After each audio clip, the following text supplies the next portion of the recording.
Waalaikumsalam.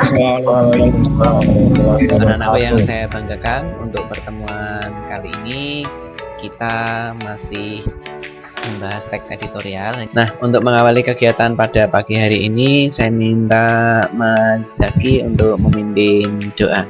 Sebelum mengawali kegiatan pada pagi hari ini, berdoa menurut agama masing-masing. Berdoa mulai. Berdoa selesai. Baik, ini untuk yang hadir di Meet, ini ada 8 anak. Kemudian tadi sudah ada beberapa yang presensi lewat grup WhatsApp atau lewat WhatsApp pribadi. Saya mau menyampaikan bahwa presentasinya pakai metode yang pertama. File presentasi saya sudah masuk. Baik. Nah, untuk pertemuan yang ketiga ini, kegiatan kita atau tujuan kita adalah mempresentasikan teks editorial yang telah kalian buat pada pertemuan sebelumnya. Ada beberapa mekanisme atau tata cara presentasi untuk teks editorial ini. Yang pertama, wajib mengaktifkan kamera, kemudian sampaikan pembuka, isi itu adalah teks editorial kalian. Kemudian yang ketiga, diupayakan berseragam, tapi tidak wajib. Kalau memang adanya pakaian biasa saja, yang penting tampak baik. Kemudian bagi kalian yang presentasi lewat media sosial, itu saya buka lewat Google Drive dan YouTube. Unggah video kalian ke sana, kemudian tautannya berikan ke saya. Ada yang mau ditanyakan terlebih dahulu sebelum masuk ke presentasi? Silakan, tadi siapa? Tidak, Pak. Tidak. Baik, kalau tidak, untuk mengefektifkan waktu, saya berikan kesempatan kepada Mas Faisal untuk melakukan presentasi yang pertama.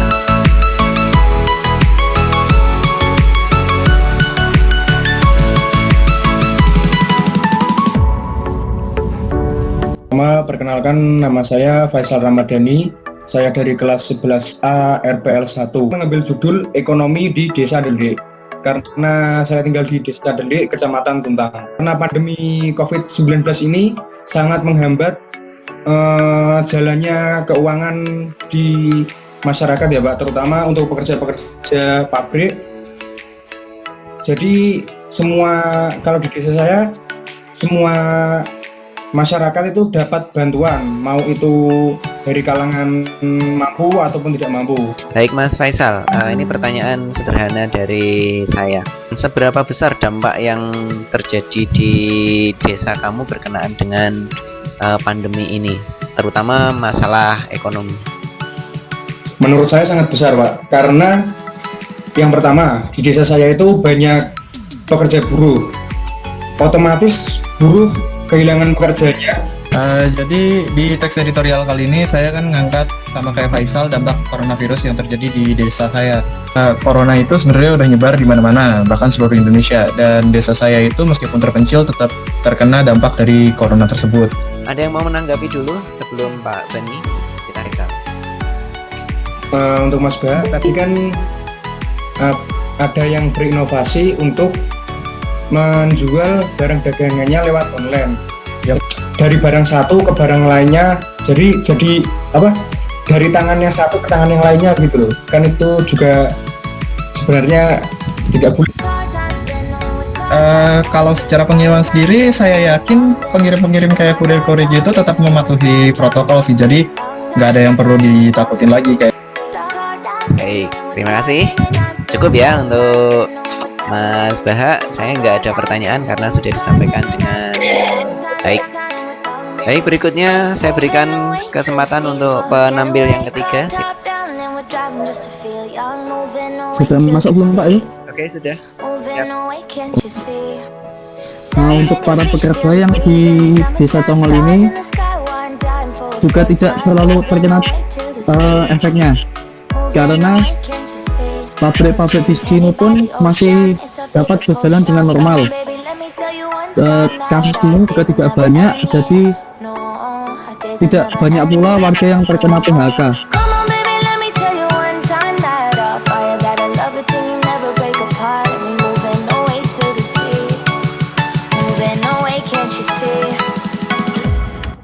Assalamualaikum warahmatullahi wabarakatuh. Nama saya Yeni Salika, nomor absen 24. Pada kesempatan kali ini saya akan mempresentasikan teks editorial yang dibuat. Pada kali ini dengan teks editorial bertema dampak pandemi virus corona bagi masyarakat desaku.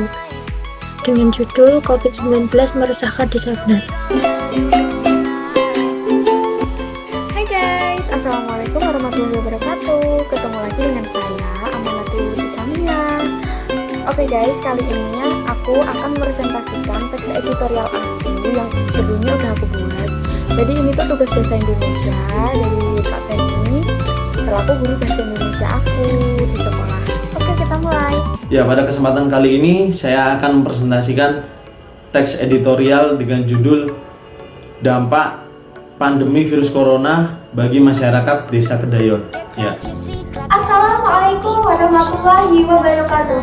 Nama saya Adelia Wahyu Nureza Sela. Saya akan mempresentasikan teks editorial yang minggu lalu saya buat dengan judul Pembelajaran Online Saat Pandemi. Teks ini berisi tentang efektif atau tidaknya pembelajaran online bagi mahasiswa atau pelajar di saat pandemi. Saya, Ibtu Nahesanatika, akan menyampaikan opini saya mengenai dampak virus corona terhadap kesehatan dengan judul Indonesia dan Ketahanan Mental di Tengah Pandemi. Seperti yang kita ketahui, kesehatan mental merupakan salah satu aspek yang memengaruhi kesehatan seseorang. Kesehatan jiwa adalah tingkatan kesejahteraan psikologis atau ketiadaan gangguan jiwa. Kesehatan mental yang baik ditandai dengan kondisi batin yang tenang, tanpa merasa adanya tekanan, sehingga seseorang dapat mewujudkan potensi dalam dirinya. Yang disayangkan, kesadaran mengenai kesehatan jiwa di Indonesia menjadi hal yang kurang diperhatikan.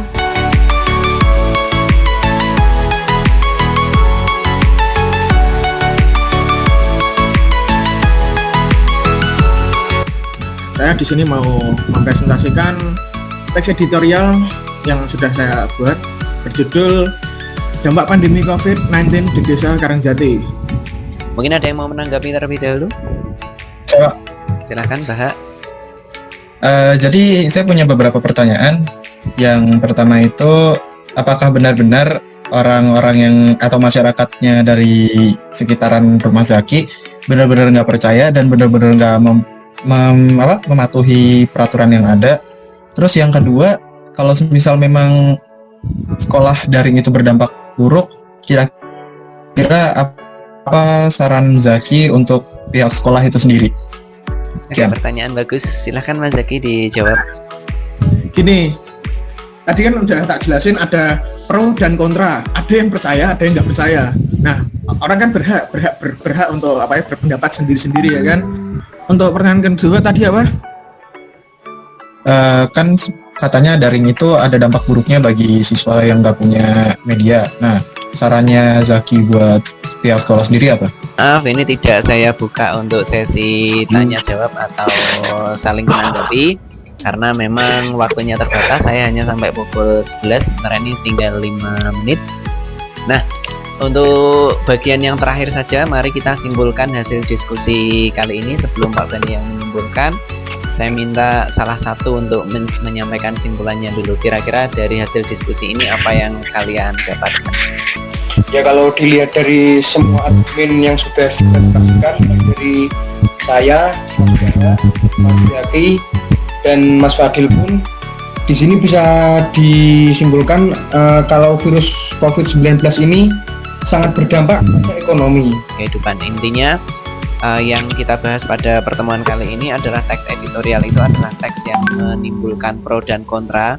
Disinilah bagaimana kita menggunakan pemikiran kita, menggunakan logika kita untuk menyampaikan segala sesuatu berdasarkan fakta, sehingga argumen kita tidak hanya sebatas argumen belaka. Itu saja. Terima kasih untuk anak-anakku yang hebat. Hari ini kalian luar biasa menginspirasi. Di saat yang lainnya tidak berani untuk tampil, kalian sudah berani tampil di sini. Itu sesuatu yang luar biasa buat Pak Bani. Terima kasih. Akhir kata, Pak Bani mohon maaf yang setulus-tulusnya. Kita akan bertemu lagi minggu depan dengan materi yang berbeda karena ini adalah materi teks editorial yang terakhir. Minggu depan kita akan masuk materi iklan. Nanti kita siapkan ini untuk teman-teman multimedia, pasti akan sangat senang dengan materi yang ini karena kalau membuat produk iklan itu pasti mereka sudah di luar kepala. Untuk RPL pun saya yakin nggak akan kalah menarik nanti hasil-hasil iklan yang dibuat dari teman-teman RPL. Itu saja anak-anakku, saya akhiri. Assalamualaikum warahmatullahi wabarakatuh. Waalaikumsalam warahmatullahi wabarakatuh.